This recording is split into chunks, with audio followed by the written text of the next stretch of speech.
Hello, magandang gabi po, magandang umaga kung saan ba ngayon sulok ng mundo.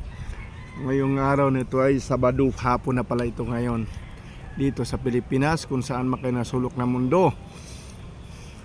Itong gagawin ko ay wala na po itong intro kasi hindi tayo marunong mag-intro, no editor. May kaunting kaalaman lang ko sa inyo na sasabihin sa inyo mga ka-idol.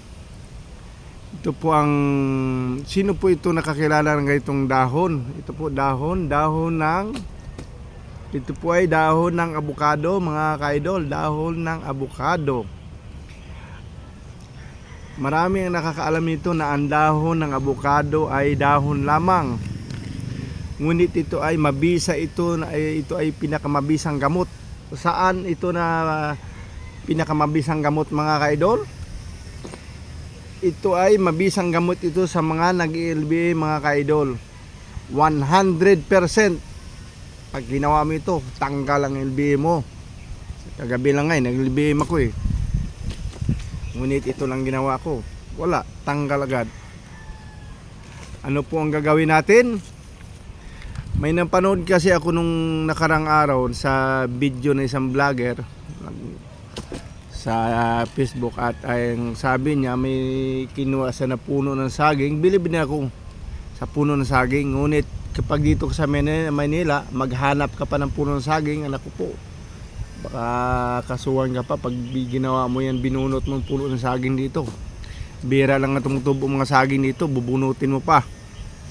Ngunit ito po ay, ang dahon ng abukado ay pinakamabisang gamot ito mga ka-idol. Alam ba niyo ito anong gamot ito sa LBM? Kumuha lang kayo ng 7 dahon. Ito 7 dahon. Ilaga ninyo ang dahon ng abukado. Ito po ilaga ninyo ng 10 minutes. Basta kumulo lang. Pakuluin ninyo muna. Pagkatapos na kumulo ang dahon ng abukado, kunin ninyo, ilagay niyo sa baso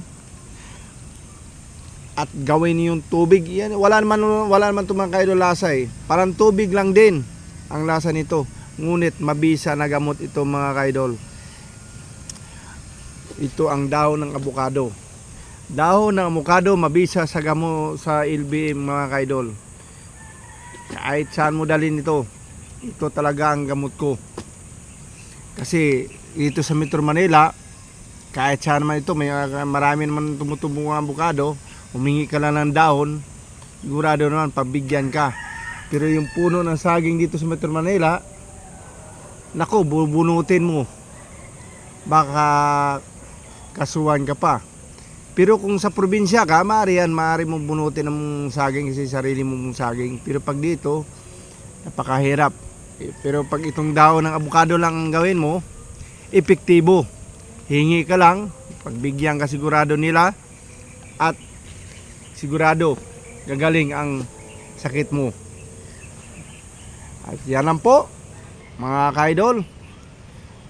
Magaling din yung gamot na saging, yung puputulin yung pinakababa ng puno saging. Magaling din yon. Pero kaso lang dito sa Metro Manila, mahirap hanapin mga puno saging dito. Ito ang abukado. Sigurado naman kahit saan ito may mga abukado sigurado. Hingi lang kayo ng 7 dahon nito at ilaga ninyo. Kung halimbawa ilagay nyo sa termos, lagay nyo sa termos at yun ang gawin ninyo umaga at hapon, tanghali. Sa akin kanina umaga lang ako uminom ngayon, wala na kagad eh. Okay, yan hanggang dito lang po. At sana po kasi naman po nakakapasok lang sa aking YouTube channel, paki-like naman po, share and subscribe sa aking YouTube channel at pakipindot na rin po ang notification bell para updated po tayo sa mga gagawin ko pang susunod ng mga video. Maraming salamat po at God bless po sa ating lahat mga ka-idol.